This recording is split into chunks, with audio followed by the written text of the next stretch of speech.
Lapis in a bottle.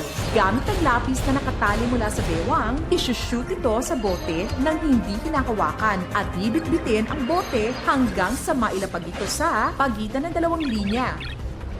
Ang huling makakagawa ng challenge ang ma-eliminate. Kung meron ka dapat makatanggap ng papuri o ng palakpak.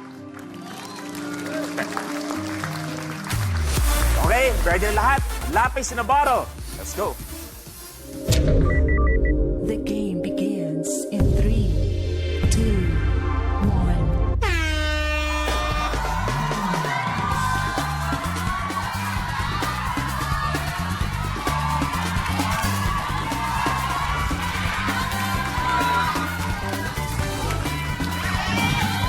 Eto na si Kuya Randy. Good, Kuya Randy. Sian, good.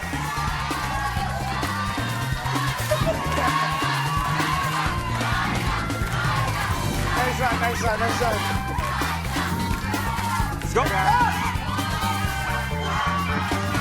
Ano ba?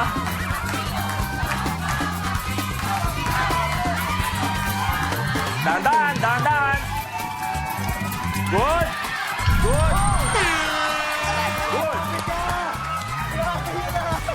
Bernard, your game's over. Sobrang dikit ng laban ni Bernard at ni Kyla, halos sabay-sabay. Pero, ang nangyari, Bernard, late mong naiangat ang pencil.